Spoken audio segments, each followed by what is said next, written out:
Hello students, welcome to NDS classes. Today we are going to discuss nutrition in paramecium.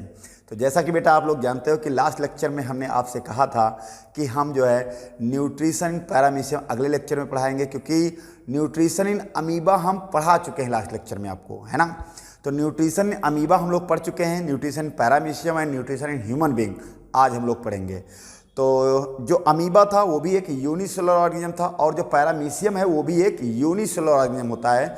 Sleeper की तरह होता है, चप्पल की तरह होता है, और इसमें सीलिया होते हैं, जो कि स्ट्रक्चर हम देखने जा रहे हैं। तो कैसे होता है न्यूट्रिशन इन पैरामीशियम में, उसकी बात करने जा रहे हैं। तो हम लोग आप देखते हैं, और यहाँ पे जो है सबसे पहले बात करें अगर तो न्यूट्रिशन पैरामीशियम में, ये पहली बात तो ये पाया कहाँ जाता है पैरामीशियम, तो ये बेटा पाया जाता है कहाँ, वाटर में, यानी कि तालाब में। It is a unicellular organism, यानी यूनिसेलुलर एनिमल होता है व्हिच लिव्स इन वाटर।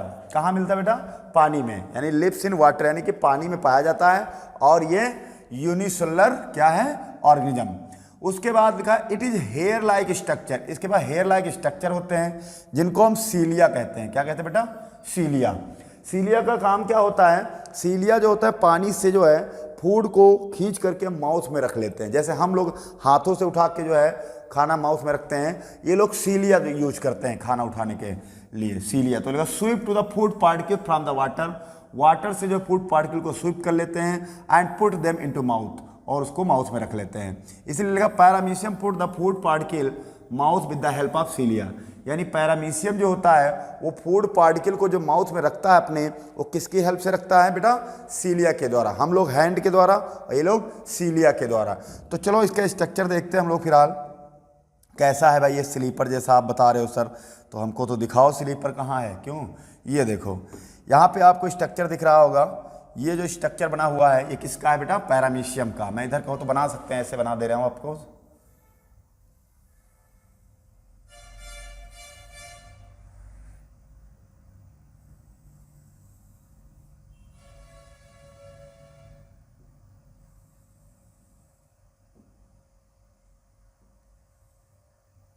ये जो है इस तरह से स्ट्रक्चर इसका जो है आप देख सकते हैं।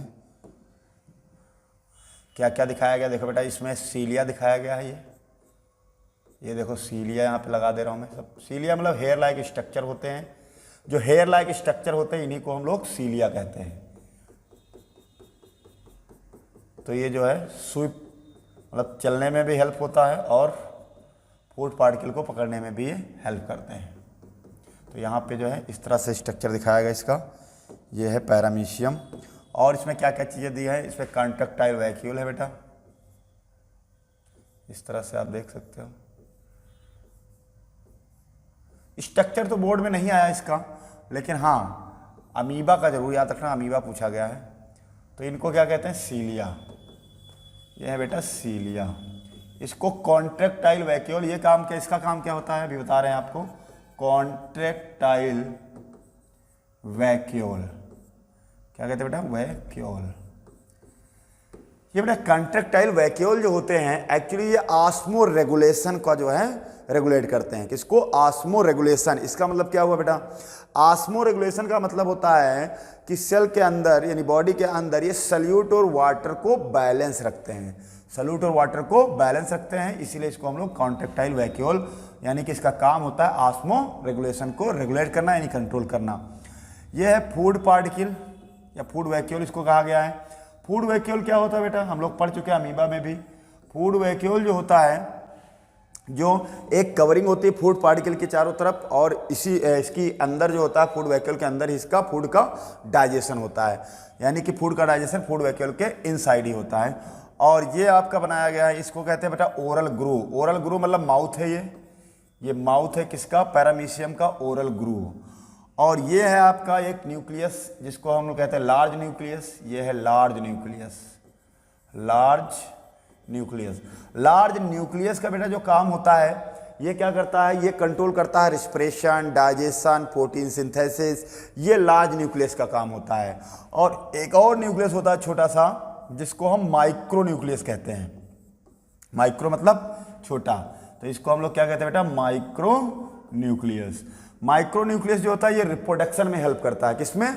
ओनली रिप्रोडक्शन में। माइक्रो न्यूक्लियस जो होता है रिप्रोडक्शन में हेल्प करता है, इसीलिए ये organism by nucleate. By nucleate का मतलब बेटा हो गया इसके पास 2 न्यूक्लियस है, जबकि अमीबा के पास एक ही न्यूक्लियस था, इसके पास 2 न्यूक्लियस है। ठीक है, तो ये स्ट्रक्चर इस तरह से दिखाया गया है और ये भी कॉन्ट्रैक्टाइल वैक्यूल है। बाकी ये क्या है? साइटोप्लाज्म। इसको क्या कहते हैं? साइटोप्लाज्म। देखो ये वाला स्ट्रक्चर शायद आपको क्लियर ना दिख रहा हो, लेकिन ये आपको दिख रहा होगा क्लियर। ठीक है बेटा, तो इसमें जो है सीलिया भी प्रेजेंट होते हैं। तो सीलिया आपने देख लिया, ये सब जो हेयर लाइक स्ट्रक्चर दिख रहे हैं ये सब क्या है? ये सब सीलिया है। देखो बेटा, ठीक है, तो ये है आपका स्ट्रक्चर डायग्राम जो आप बना सकते हो इसको चाहो तो। उसके बाद हम बात करते हैं कॉन्ट्रैक्टाइल वैक्यूल है क्या। यहाँ पर ये सारी चीज़ें समझ गए हो कि सीलिया का काम क्या होता है? ये फूड पार्टिकल को पकड़ के माउथ में रखना। कॉन्ट्रैक्टाइल वैक्यूल ऑस्मो रेगुलेशन को कंट्रोल करता है, यानी कि सल्यूट और वाटर को बैलेंस करता है बॉडी के अंदर, सेल के अंदर। फूड वैक्यूल आप जानते हैं एक जो है कवरिंग होती है जो फूड को कवर करती है, इसी के अंदर डाइजेशन होता है। ओरल ग्रू मैंने बता दिया माउथ होता है। लार्ज न्यूक्लियस एक होता है, एक छोटा न्यूक्लियस होता है, एक माइक्रो होता है, एक मैक्रो। इसको लार्ज या मैक्रो भी कह सकते हो बेटा। मैक्रो मतलब होता है बड़ा, मैक्रो न्यूक्लियस, और इसको माइक्रो मतलब होता है छोटा। इसमें एक छोटा न्यूक्लियस भी होता है जो रिप्रोडक्शन में हेल्प करता है। बाकी रिस्पिरेशन, डाइजेशन, ये कौन हेल्प करता है? मैक्रो, यानी कि लार्ज न्यूक्लियस। के बाद साइटोप्लाज्म। तो ये स्ट्रक्चर है किसका बेटा? पैरामीशियम का। अब यहाँ पे हम देखते हैं, ये लिखा कॉन्ट्रैक्टाइल वैक्यूल क्या करता है? कॉन्ट्रैक्टाइल वैक्यूल देखो, contractile vacuole it maintain the osmo regulation. ये लिखा है ऑस्मो रेगुलेशन को मेंटेन करता है, जिसका मतलब होता है which is the process of maintaining the balance of water, यानी वाटर को बैलेंस रखता है और सॉल्यूट को बैलेंस रखता है inside the cell. Osmoregulation का मतलब होता है कि ये वाटर और सॉल्यूट को बैलेंस रखता है सेल के अंदर। ठीक है, उसको बैलेंस रखता है ताकि ना ज़्यादा वाटर बढ़े ना ही सॉल्यूट का कंसंट्रेशन ज़्यादा बढ़े, क्या हो? बैलेंस हो। तो ये था जो है आपका डायग्राम, किसका डायग्राम बेटा? ये पैरामीशियम का। तो आप चाहो तो इसका स्क्रीनशॉट ले सकते हो यहाँ पे, और फिर अगला देखते हैं हम लोग। हो गया? ओके, तो आगे आते हैं। इसको इरेज कर देगा हो तो अब देखो अगला है ये हो गया पैरामीशियम की बात हो गई। अगला दिया है न्यूट्रिशन इन ह्यूमन बींग्स। तो अब हम लोग बात करने जा रहे हैं अपने में, हम लोग न्यूट्रिशन कैसे करते हैं। तो न्यूट्रिशन इन ह्यूमन बींग की अगर बात करेंगे बेटा, तो ये एक मल्टी सेलुलर ऑर्गेनिज्म होता है। यानी हम लोग कैसे हैं? Multi cellular. हम लोग यूनिसेलुलर नहीं है, हम लोग मल्टी सेलुलर है। क्या कभी हुए थे यूनिसेलुलर? बिल्कुल भैया, कभी ना कभी तो एक सेल के थे हम। कब? जब माँ के पेट में थे, उसके बाद सेल डिवाइड हुई हैं। तो हम भी एक यूनिसेलुलर सेल थे, कभी भी थे, माँ के पेट में थे तब, है ना। उसके बाद लेकिन हम लोग इस समय क्या है? Multicellular organism. Cell divide हो गई हैं तो मल्टी सेलुलर ऑर्गेनिज्म, यानी कि हम लोग मल्टी सेलुलर में आते हैं। तो मोर देन 1 सेल होंगी। The human digestive system consist of the alimentary canal and digestive gland, जिसे हम एसोसिएटेड ग्लैंड कहते हैं। यानी जो हमारा ह्यूमन डाइजेस्टिव सिस्टम है उसमें 2 पार्ट हैं, एक है आपका एलिमेंट्री कैनाल, दूसरा है डाइजेस्टिव ग्लैंड्स। तो एलिमेंट्री कैनाल की अगर बात करें यहाँ पे आप देख सकते हैं लिखा था human digestive system consist of the alimentary canal और क्या बेटा है? Digestive gland. तो यहाँ पे ह्यूमन डाइजेस्टिव सिस्टम होना चाहिए था, यहाँ पे आप सही कर लेना human digestive system.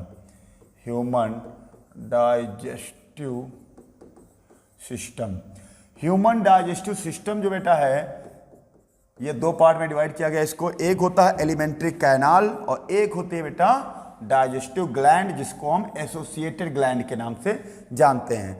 Digestive gland या एसोसिएटेड ग्लैंड के नाम से जानते हैं। एलिमेंट्री कैनाल जो होती है वो माउथ से लगा के एनस तक होती है, जिसकी लंबाई लगभग 6 से 9 मीटर वैसे होती है। 6 से 9 मीटर, बच्चों में छोटी होती है, हम लोगों में तो लगभग 9 मीटर होता है। ठीक बेटा, तो इसकी लंबाई 6 to 9 मीटर होती है, किसकी? एलिमेंट्री कैनाल की। तो उसके बाद हम लोग बात करते हैं डाइजेस्टिव सिस्टम को 2 कैटेगरी में डिवाइड कर दिया। अब हम लोग बात करने वाले हैं कि जो एलिमेंट्री कैनाल है उसके क्या क्या पार्ट होते हैं।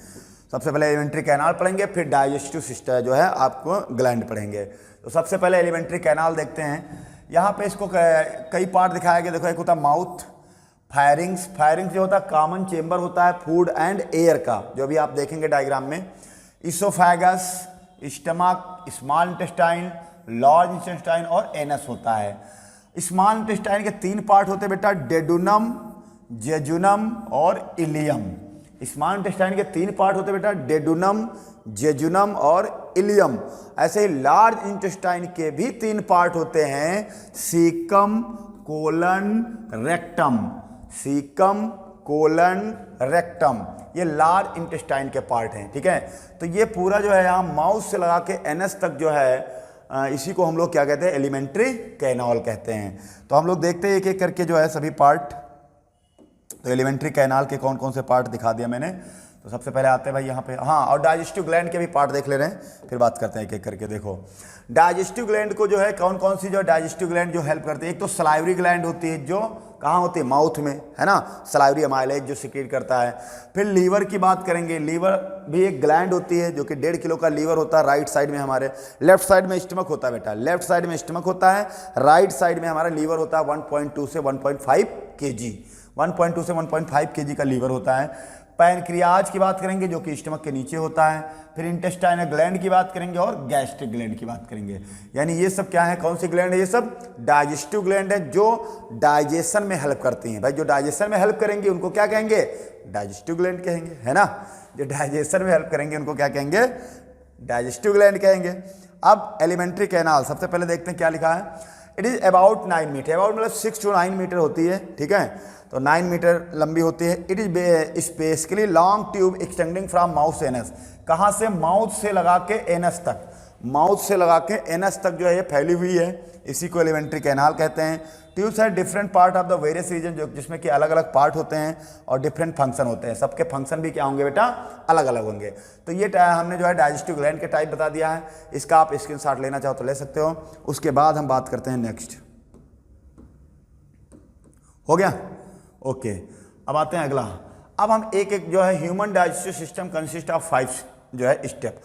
जो ह्यूमन डाइजेस्टिव सिस्टम होता है उसमें 5 स्टेप होते हैं। जैसा आपने अमीबा में पढ़ा था वैसा यहाँ भी है। पहला था अमीबा में इंजेशन, डाइजेशन, एब्जॉर्प्शन और एसिमिलेशन और इजेशन। वैसे इसमें भी वही पार्ट हैं बेटा, आप देख सकते हो यहाँ पे कौन से। देखो बेटा, सबसे पहले इंजेशन, डाइजेशन, एब्जॉर्प्शन, एसिमिलेशन और इजेशन। 5 पार्ट यहाँ भी न्यूट्रिशन में यूज हो रहे हैं और 5 ही पार्ट आपके जो है अमीबा में यूज हुए थे। सबसे पहले बात करेंगे इंजेशन की। इंजेशन का मतलब होता है यानी कि फूड को पकड़ा और माउथ में रख लिया, दैट इज कॉल्ड इंजेशन। जैसे वहाँ पे स्यूडोपोडिया बनते थे अमीबा में, यहाँ तो हमारे पास हाथी है कह दो, है ना। तो फूड इज हाथी नहीं, हाथी नहीं यार, हाथ जो है हाथों से फूड पकड़ते हैं। तो food ingested through the mouth, food जो है किसके द्वारा इंजेस्ट किया जाता है, जो है ingested through the mouth, mouth में जो है फूड रखा जाता है, जिसको हम लोग क्या कहते हैं, इंजेशन कहते हैं। क्या कहते हैं बेटा, इंजेशन। उसके बाद है डाइजेशन। तो डाइजेशन क्या होता है बेटा, digestion it is the process of physical and chemical break down of the large and complex molecule into simple and small molecule by the action of enzymes. कहते हैं अब जिस फॉर्म में हम खाना खाते हैं उसी फॉर्म में थोड़ा एब्जॉर्प्शन हो जाता है। जो खाना खाते हो कार्बोहाइड्रेट, प्रोटीन, फैट, उसका ब्रेकडाउन होता है, मतलब वो छोटे छोटे पार्टिकल में टूटते हैं। ठीक है, तब उसका डाइजेशन होना। और कौन तोड़ता है, एंजाइम। कौन सा एंजाइम, डाइजेस्टिव एंजाइम। ठीक है, तो डाइजेस्टिव एंजाइम जो होते हैं, जैसे प्रोटीन है तो प्रोटीन टूट जाती है, अमीनो एसिड में छोटे छोटे पार्ट में टूट जाएगी, उसके बाद जो है डाइजेशन स्टार्ट होता है। तो वही लिखा है, ये जो है डाइजेशन एक प्रोसेस होती है जिसमें जो कॉम्प्लेक्स कंपाउंड होते हैं उनको छोटे छोटे मॉलिक्यूल में ब्रेक किया जाता है, यानी कि तोड़ा जाता है, इसी को हम लोग डाइजेशन कहते हैं। ठीक है, तो इसका स्क्रीनशॉट लेना चाहो तो लो जल्दी भाई।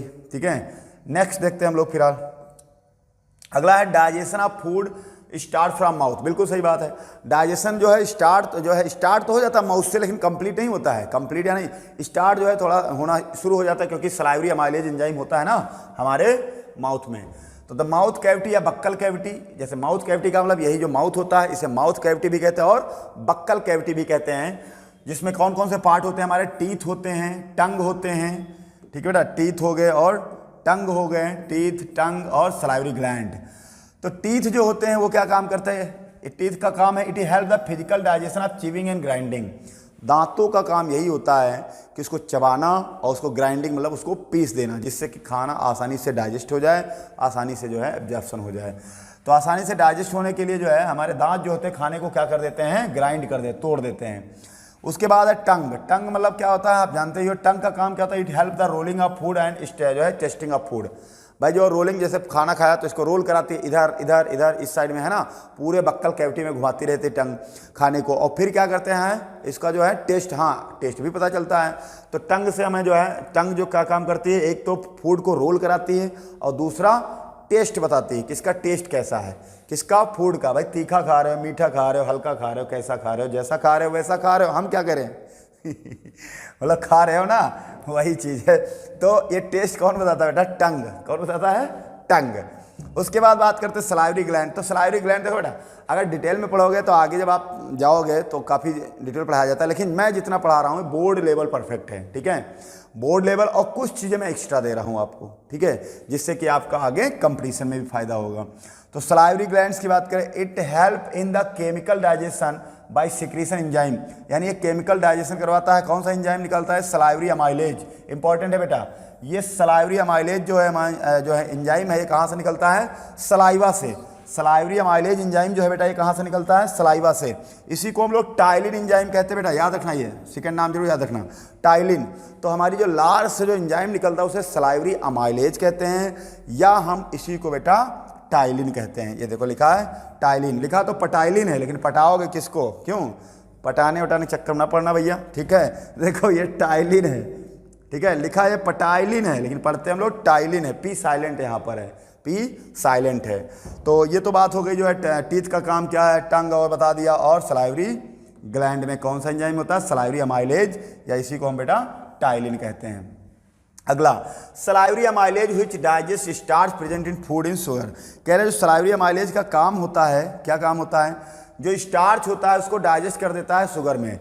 स्टार्च जानते हो आप लोग, स्टार्च का टेस्ट भी किया जाता है, कैसे किया जाता है, आयोडीन सोल्यूशन के, आयोडीन सोल्यूशन से टेस्ट किया जाता है। अगर स्टार्च होगा तो कलर चेंज हो जाएगा, ब्लू ब्लैक कलर हो जाएगा, अगर स्टार्च नहीं होगा तो कलर चेंज नहीं होता है। तो फिलहाल तो यहाँ पे स्टार्च का जो है डाइजेशन, स्टार्च आप देखे होंगे चावल में होता है, पोटैटो में होता है। स्टार्च का डाइजेशन में हेल्प करता है कौन, सलाइवरी अमाइलेज। सलाइवा एंटीसेप्टिक होता है, इट कंटेन्स लाइसोजाइम, इसमें लाइसोजाइम होता है। अगर जो कुछ खा भी ले तो तुरंत मर जाता है। आंसू भी जो होते हैं वो भी एंटीसेप्टिक होते हैं, अगर कोई कीड़ा मर जाए जो है चला जाता है तो क्या हो जाता है, थोड़ी देर बाद वो क्या हो जाता है, डेड हो जाता है, मर जाता है, क्योंकि वहाँ पे भी जो है एंटीसेप्टिक की तरह वर्क वो भी करते हैं। तो यहाँ पे जो है सलाइवा एंटीसेप्टिक होता है, it contains lysozyme which kills the germ present in food and mouth. जो है फूड में या माउथ में जो जर्म प्रेजेंट होते हैं, जो जर्म मतलब जो बीमारी काज करते हैं उनको, या पैथोजन कह सकते हो, उनको किल कर देता है। तो ये लाइसोजाइम प्रेजेंट होता है उसमें, कहाँ, सलाइवा में। सलाइवा में बेटा लाइसोजाइम होता है। उसके बाद बात करने जा रहे हैं अब अगला एलिमेंट्री कैनाल का जो है पार्ट है वो है आपका कौन सा, ईसोफेगस। ईसोफेगस की बात कर ले रहे भाई। ईसोफेगस क्या होता है, एक it is a straight muscular tube. अच्छा एक चीज़ बताइए, जैसे ईसोफेगस, आपको एक डायग्राम दिखा दें तो आपको थोड़ा सा अनुभव हो जाए चीज़ों का, है ना, ओके। फिर आपको जो है हम बताते हैं इनके सबके बारे में, पर एक डायग्राम समझ ले रहे हैं, देखते हैं। ये देखो डायग्राम यहीं पे है। तो ये डायग्राम आपको दिख रहा होगा, अगर दो डायग्राम यहाँ बने हैं, एक में शायद कम दिख रहा हो, एक में ज़्यादा दिख रहा होगा, दोनों। ये एनसीईआरटी का डायग्राम आपका है, एनसीईआरटी। देखो डायग्राम दिख रहे हैं बेटा, चेक करो। देखो ये एक डायग्राम है एलिमेंट्री कैनाल का जो हम आपको बताने जा रहे हैं। इसमें देखो यहाँ पे माउथ दिखाया गया है, ये माउथ है, और माउथ से जो है, और यहाँ पर नीचे टंग दी है, ये टंग दिया है, ये आपका हेड है, ऐसे इस तरह से बनाया गया है, दिख रहा सबको, ये हाथ दिखाया गया इस तरह से, है ना, ये फिंगर है ऐसे इस तरह से बना के दिखाया गया।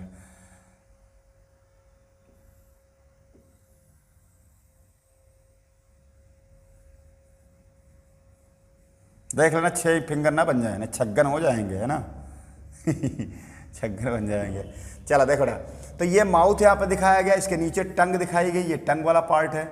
और एपिग्लॉटिस का काम क्या होता है मैं अभी बताऊंगा। एपिग्लॉटिस जो होती है, देखो यहाँ पे ये पाइप है, इसको कहते हैं फूड पाइप। ये इसको ईसोफेगस के नाम से कहा गया है, ईसोफेगस को ही हम लोग कहते हैं फूड पाइप, फूड पाइप, क्योंकि खाना इसी के थ्रू जाता है स्टमक में। ये आपका स्टमक दिखाया गया यहाँ पे, ये स्टमक है, ऐसे इस तरह से, इसको स्टमक कहते हैं, ठीक है। और ये लीवर राइट साइड में होता है, इधर ये लीवर दिखाया गया, इसी के अंदर जो है गॉल ब्लैडर भी होती है एक, ठीक है। स्टमक के नीचे क्या होता है बेटा, स्टमक के नीचे होता है आपका पैनक्रियाज, इसमें आप देख सकते हैं यहाँ नीचे, नीचे होता है पैनक्रियाज, ठीक है। और फिर यहाँ पर ये लार्ज इंटेस्टाइन दिखाई गई है इस तरह से, ये लार्ज इंटेस्टाइन है। और इसमें जो है ये ऐसे जो है बिंदी हुई चल रही, ये क्या है, स्मॉल इंटेस्टाइन है, ठीक है, स्मॉल इंटेस्टाइन बोलते हैं। बाकी नीचे अपेंडिक्स भी होता है। अपेंडिक्स यहाँ पे देख सकते हो, ये जिसका काम कोई नहीं है। अपेंडिक्स जो है बेटा स्टीजियल आर्गन हो गया, मतलब इसका कोई काम नहीं है, ये स्टीजियल आर्गन होता है, ठीक है। तो अब देखते हैं, जैसे मान लो अब ये यहाँ पे सलाइवरी ग्लैंड होती है, यहाँ पे होती है सलाइवरी ग्लैंड, और ये दिखाया गया फायरिंग्स, ये फायरिंग्स है। फायरिंग्स जो होता है, फायरिंग्स होता है जो कॉमन चेंबर होता है फूड और एयर का। तो अब देखो बेटा, जैसे इसका मतलब माउथ से स्टार्ट होता है और स्टमक हमारा लेफ्ट साइड में होता है, ये हमारा स्टमक होता है, राइट साइड में लीवर होता है यहाँ पर, ठीक बेटा। स्टमक के नीचे ही जस्ट जो है पैनक्रियाज होता है, और ये हमारा डायाफ्राम है। ये डायाफ्राम क्या करता है, ये जो नीचे वाला एब्डोमेन पोर्शन होता है और ऊपर जो होता है थोरैसिक चेंबर, जिसमें हमारा जो है रिब्स वगैरह प्रेजेंट होती हैं। रिब्स यानी जो हमारे लंग्स हैं, रिब्स हैं, ये सब थोरैसिक चेंबर में प्रेजेंट होते हैं। और जो स्टमक है, लीवर है, ये गॉल ब्लैडर है, ये सब एब्डोमेन। जैसे डॉक्टर के पास जाते हैं तो हम लोग कहते हैं एब्डोमेन पेन हो रही है, एब्डोमिनल पेन है ना। सबसे ज़्यादा एब्डोमिनल पेन जानते हो कब होती है, जब डिलीवरी होती है। डिलीवरी समझ रहे होगे तुम लोग, इतने तो होशियार ही हो ना। तो डिलीवरी में सबसे ज़्यादा एब्डोमिनल पेन होती है, सबसे ज़्यादा, बहुत ज़्यादा पेन होती है उसमें, नॉर्मल डिलीवरी में। तो ये एब्डोमेन पोर्शन होता है। यहाँ पे हमारा डायफ्राम होता है। डायफ्राम क्या करता है, दोनों को अलग करता है, यानी एब्डोमेन पोर्शन को और थोरैसिक चेंबर को। डायफ्राम हमारा ऐसे होता है डोम शेप, ठीक है, ऐसे डोम शेप होता है, आगे पढ़ाऊंगा। तो ये इसको क्या करता है, सेपरेट करता है। और इसमें जो है दिखाया गया क्या क्या और चीज़ें हैं, देखो बेटा। तो माउथ हमने बता दिया, और इसके नीचे टंग होती है। एपिग्लॉटिस का काम क्या होता है, एपिग्लॉटिस का मतलब ये होता है बेटा, जैसे हम खाना जब खाते हैं तो खाना जब खाते हैं तो दो पाइप होती है, एक होती है विंड पाइप और एक होती है फूड पाइप। फूड पाइप मतलब एसोफेगस, और साइड में हमारी सांस लेने वाले भी तो नली होती है, जिसे विंड पाइप कहते हैं। तो विंड पाइप क्या होता है, तो आप जैसे मतलब खाना खाने चले तो एपिग्लॉटिस क्या करती है, विंड पाइप को ऐसे ढक लेती है। जैसे खाना हम जैसे निकले तो ये क्या करती है, इसको ढक लेती। नहीं तो खाना अगर जो विंड पाइप में चला गया तो आप मर सकते हो। अगर जो सांस, जिससे सांस लेते हो, जो सांस वाली नली है, अगर उसमें खाना चला गया तो आपको प्रॉब्लम हो सकती है, आप मर भी सकते हो। इसीलिए कहते हैं ज़्यादा खाते समय आप ज़्यादा बोलो नहीं। ज़्यादा बोल रहे होगे, अगर कहीं एपिग्लॉटिस इधर उधर हो गए, खाना अगर उधर चला गया तो लेने के देने हो जाएंगे, है कि नहीं। तो इसलिए कह रहा एपिग्लॉटिस एक कवरिंग होती है जो कवर करती है, किसको कवर करती है बेटा, विंड पाइप को, ताकि जो है खाना विंड पाइप में ना जा पाए। ओके, फिर यहाँ पे दिखाया गया लीवर। लीवर आप देख सकते हो, जो लीवर 1.5 किलो का लीवर होता है, जो राइट साइड में प्रेजेंट होता है बेटा। उसके बाद गाल ब्लैडर। गाल ब्लैडर इसी के अंदर होती है। आप जानते हो गाल ब्लैडर में स्टोन भी हो जाते हैं, आपने सुना होगा। और गाल ब्लैडर अगर रिमूव भी कर दिया जाए तो आप मरोगे नहीं, इसलिए क्योंकि देखो बाइल का सिक्रीशन जो है हमारा लीवर करता है, और यहीं से बनता भी लीवर से ही है। बस स्टोरेज, जो बाइल का स्टोरेज करती है वो कौन करती है, गाल ब्लैडर। तो गाल ब्लैडर काट दो तो क्या बाइल स्टोर नहीं होगा, फिर सीधे पहुंचेगा डाइजेशन के लिए इंटेस्टाइन में, है ना। तो इसलिए जो है गाल ब्लैडर अगर रिमूव भी कर दोगे तो आप मरोगे नहीं फिलहाल। उसके बाद गाल ब्लैडर हो गया लार्ज इंटेस्टाइन। देखो नाम इसका लार्ज इंटेस्टाइन है, लेकिन लार्ज नहीं होती है, ये होती है छोटी। और जिसका नाम स्मॉल इंटेस्टाइन है वो होती है बड़ी। स्मॉल इंटेस्टाइन जो होती है लगभग 6.5 मीटर लंबी होती है। स्मॉल इंटेस्टाइन जो होती है बेटा वो लगभग 6.5 मीटर लंबी होती है। दूसरा अपेंडिक्स। अपेंडिक्स वो स्टीजियल आर्गन है जिसका कोई यूज इस समय नहीं है, वैसे तो इसको पुच्छ कहते थे। और यहाँ पे स्टमक दिखाया गया। स्टमक के नीचे होता है बेटा पैनक्रियाज, फिर स्मॉल इंटेस्टाइन ये दिखाई गई है। और ये क्या है, रेक्टम। रेक्टम बेटा पार्ट है किसका, लार्ज इंटेस्टाइन का। 3 पार्ट बताए थे अभी, caecum colon rectum. Caecum colon rectum ये लार्ज इंटेस्टाइन के पार्ट हैं। स्मॉल इंटेस्टाइन के जो पार्ट होते हैं बेटा वो होते हैं डेडुनम, जेजुनम, इलियम। क्या बताएं, हाँ बोलो मेरे साथ, स्मॉल इंटेस्टाइन के पार्ट बोलो डेडुनम, जेजुनम, इलियम। और लार्ज इंटेस्टाइन के पार्ट बोलो सीकम कोलन रेक्टम। एक बार अगेन, सीकम कोलन रेक्टम, ये किसके हैं, लार्ज इंटेस्टाइन के पार्ट हैं। तो ये डायग्राम आपका बना हुआ है, तो आपको देख सकते हो। बाकी आपके बुक में भी डायग्राम बना हुआ है एनसीईआरटी में, आप वहाँ से देख सकते हो, ठीक है बेटा। तो ये डायग्राम एनसीईआरटी का है इधर वाला, और ये भी वैसे ही सेम ही है, तो इसमें आप देखो। और उसके बाद बात करते हैं अब, ये तो डायग्राम हमने दिखा दिया। अब इसोफेगस की बात कर, आप समझ गए इसोफेगस क्या होता है, फूड पाइप जिसके थ्रू खाना जाता है। कहाँ, स्टमक में। कहाँ स्टमक होता है, लेफ्ट साइड में। तो देखो यहाँ पे, it is the straight muscular tube about 25 centimetre लंबी होती है food pipe. The slightly digested food, जो स्लाइटली डाइजेस्टेड फूड होता है वो माउथ से जो है सोलोड करते हैं, हम लोग निगल लेते हैं by the tongue and goes down the food pipe called the oesophagus. मतलब जो हम लोग खाना खाते हैं तो वो जब जाता है किसके थ्रू, जो स्टमक में जाता है वो किसके थ्रू जाता है, इसोफेगस के थ्रू, जिसको हम फूड पाइप कहते हैं। Food passes through the oesophagus by peristaltic movement. अब इससे जो खाना होता है हम लोग यहाँ माउथ में रखते हैं, तो ऐसा तो है नहीं कि डंडा लिए ऐसे ऐसे डाल दिए अंदर तक भेज दिए, ऐसा होता क्या? ऐसा नहीं है कि डंडा लिए ऐसे ऐसे ऐसे ऐसे पहुंचा दे स्टमक तक, ऐसा नहीं होता है। तो क्या होता है एक्चुअली जब खाना यहाँ तक जाता है तो क्या होता है, पेरिस्टाल्टिक मूवमेंट होता है। क्वेश्चन आया है, पेरिस्टाल्टिक मूवमेंट ऑटोमेटिक वहाँ स्टार्ट होता है जो खाने को नीचे ले जाता है। तो पेरिस्टाल्टिक मूवमेंट होता क्या है, मतलब एक टाइप का कॉन्ट्रैक्शन और रिलैक्सेशन। जैसे मान लो ऐसे कॉन्ट्रैक्शन रिलैक्सेशन, कॉन्ट्रैक्शन रिलैक्सेशन, तो खाना क्या होगा, नीचे धीरे धीरे सरकता चला जाएगा, कहाँ पहुँच जाएगा, स्टमक में। इसी को हम लोग पेरिस्टाल्टिक मूवमेंट कहते हैं। ये पूछा जाता है, नीचे लिखा भी होगा। Only mucus gland present in the wall of oesophagus. देखो बेटा, जो हमारी फूड पाइप होती है, यानी जो इसोफेगस होती है, उसमें केवल म्यूकस ग्लैंड होती है, यानी म्यूकस निकलता है, उसमें कोई डाइजेस्टिव ग्लैंड नहीं होती है इसोफेगस में।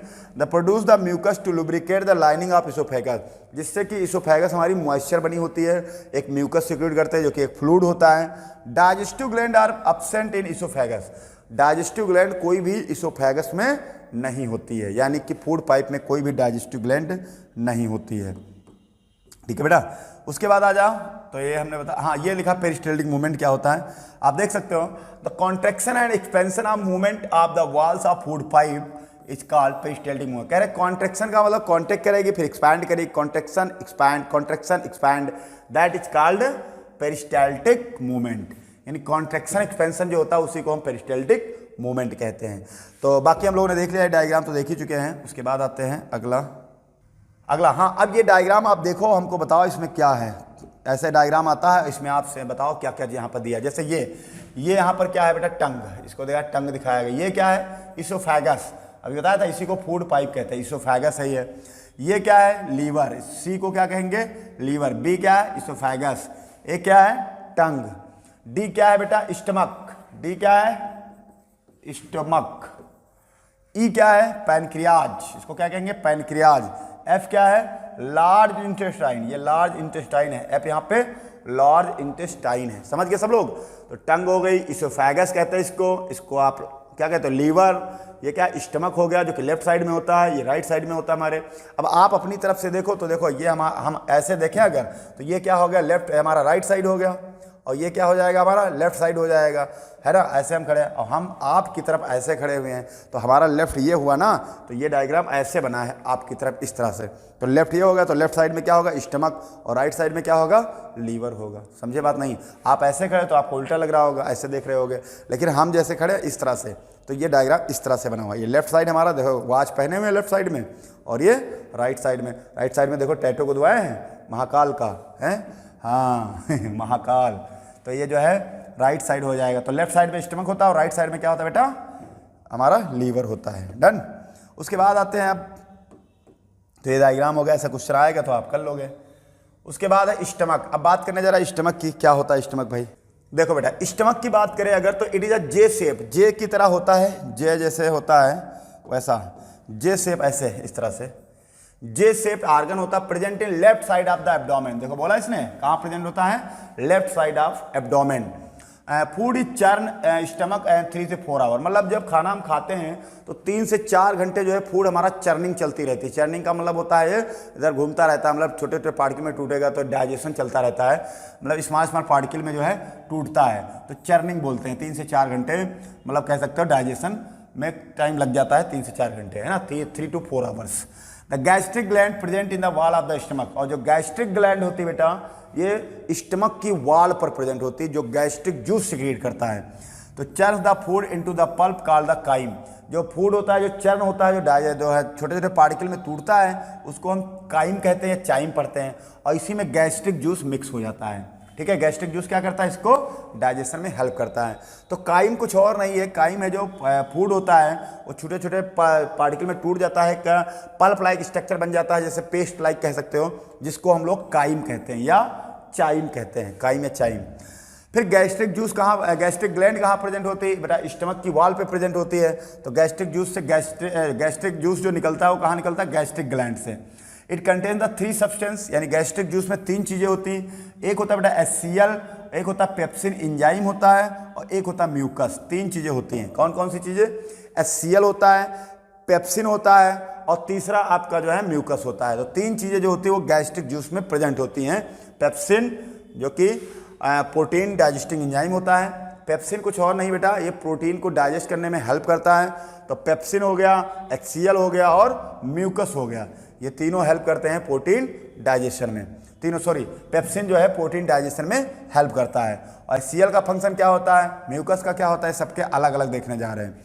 सबसे पहले लिखा फंक्शन ऑफ पेप्सिन, तो पेप्सिन का बता ही दिया है, ये प्रोटीन को डाइजेस्ट करने में मदद करती है। कौन, पेप्सिन। तो देखो द एंजाइम पेप्सिन, पेप्सिन है क्या, एक एंजाइम है। वैसे एंजाइम क्या होता है जानते हो तुम लोग बेटा, एंजाइम एक बायो कैटालिस्ट होते हैं जो डाइजेशन में हेल्प करते हैं, यानी रिएक्शन को इंक्रीज कर देते हैं। The enzyme pepsin begin the digestion of protein present in the food, जो फूड में प्रोटीन होती है उसका डाइजेशन कौन कराता है बेटा, pepsin. And food from the small molecule, यानी छोटे छोटे पार्टिकल में टूट देते हैं, जिसे हम अमीनो एसिड कहते हैं। अमीनो एसिड कुछ और नहीं बेटा, छोटे छोटे पार्टिकल हैं किसके, प्रोटीन के ही, जिसको हम लोग अमीनो एसिड कहते हैं। तो पेप्सिन जो है क्या करता है बेटा, डाइजेशन किस में हेल्प करता है, पेप्सिन, प्रोटीन का डाइजेशन में, प्रोटीन का डाइजेशन में हेल्प पेप्सिन करता है। उसके बाद दिया है फंक्शन ऑफ HCl। अब HCl का काम क्या होता है, देखो HCl एक एसिड होता है, आप जानते हो। अगर HCl ज़्यादा सिक्रीट होगा तो क्या होगा, तो एसिडिटी बन जाएगी, जिसके लिए आपको दवा लेनी पड़ती है, बेसिक चीज़ें खानी पड़ती है ना। और अगर ज़्यादा एसिड बन गया तो इरोजन हो जाएगा, घाव बन जाएगा स्टमक में, जिससे अल्सर बन जाएगा, स्टमक में अल्सर यानी कि घाव बन जाता है। तो इसको जो है यहाँ पे देख सकते हैं आप, HCl creates an acidic medium which facilitate the action enzyme of pepsin. मतलब कह रहे हैं जो एंजाइम HCl जो होता है, जो एंजाइम पेप्सिन होता है उसको फैसिलिटेट करता है, यानी HCl की प्रेजेंस में एंजाइम जो पेप्सिन है वो काम करता है, उसकी प्रेजेंस में ही ये काम करता है। कौन, पेप्सिन एंजाइम, जो कि एक प्रोटीन डाइजेस्टिंग एंजाइम है। फिर इसका दूसरा फंक्शन क्या है, HCl activate the inactive form of pepsinogen into pepsin.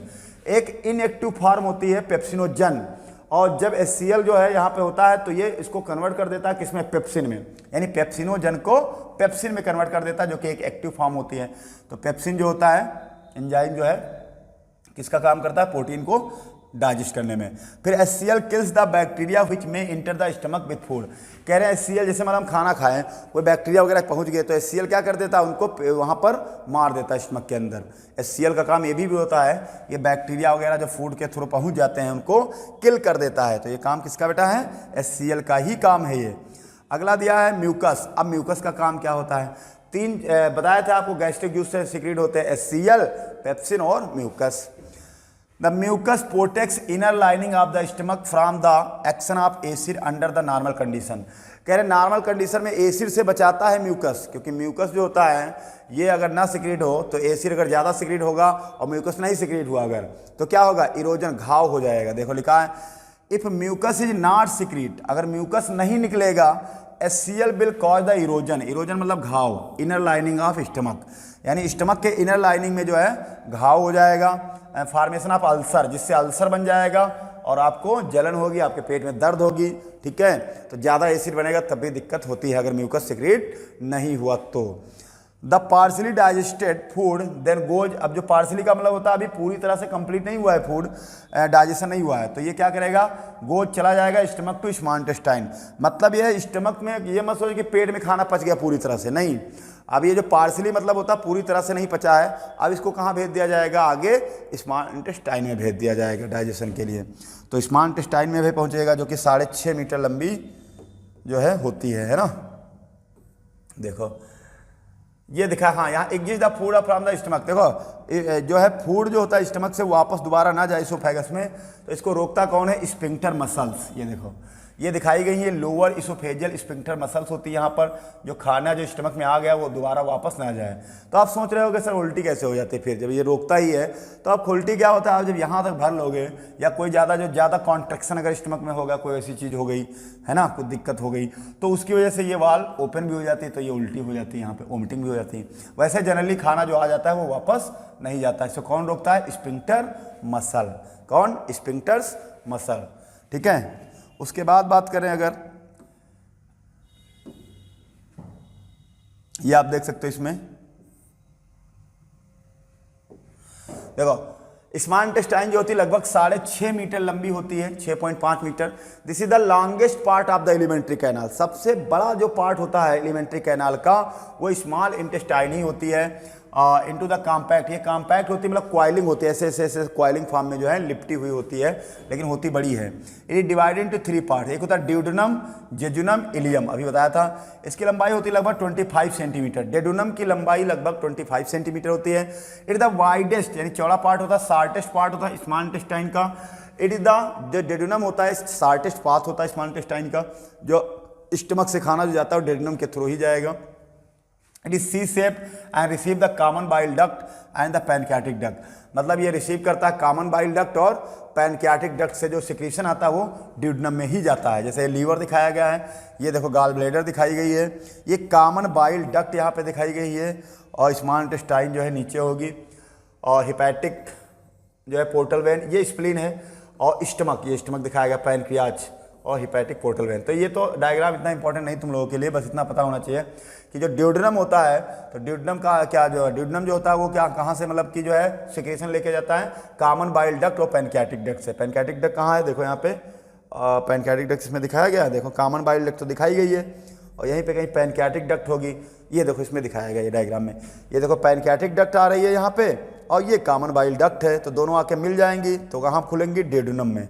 और ड्यूडेनम जो होता है, ड्यूडेनम किसका पार्ट होता है बेटा, स्मॉल इंटेस्टाइन का, ड्यूडेनम। उसके बाद क्या स्टार्ट होगा, जेजुनम। ड्यूडेनम जो है पहला पार्ट है स्मॉल इंटेस्टाइन का, और उसके बाद क्या है बेटा, जेजुनम, फिर इलियम। तो जेजुनम देखो, जेजुनम छोटा है, 2.5 मीटर लंबा होता है, लॉन्ग एंड नैरो जो है ड्यूडेनम से जो है छोटा होता है। फिर इलियम, इलियम इधर 3.5 मीटर होता है, 12 फीट लॉन्ग होता है लगभग। It is a finally open into caecum. Caecum किसका पार्ट है बेटा, लार्ज इंटेस्टाइन का, यानी स्मॉल इंटेस्टाइन में खाना आने के बाद ड्यूडेनम से जेजुनम, फिर इलियम, उसके बाद सीकम में, ये जो कहाँ खुलती है, इलियम, सीकम। और सीकम किसका पार्ट है, लार्ज इंटेस्टाइन का पार्ट है। किसका पार्ट बेटा, लार्ज इंटेस्टाइन का। अच्छा, जो हर्बीवोर होते हैं, हर्बीवोर जानते हो, जो घास खाते हैं, उनकी जो है इंटेस्टाइन जो है थोड़ा सा लंबी होती है। क्यों, क्योंकि वो सेलुलोज का पाचन करते हैं। सेलुलोज कहाँ होता है, घास वगैरह जो होती है, हरी घास से, बरसीम वगैरह, उसमें सेलुलोज होता है। हम लोग सेलुलोज का डाइजेशन 100% नहीं कर पाते हैं, ठीक है। उनके स्टमक में एक बैक्टीरिया भी पाया जाता है जिसका नाम है फाइब्रोबैक्टर सक्सिनोजिनस, फाइब्रोबैक्टर सक्सिनोजिनस, जो सेलुलोज को डाइजेस्ट करने में हेल्प भी करता है बेटा।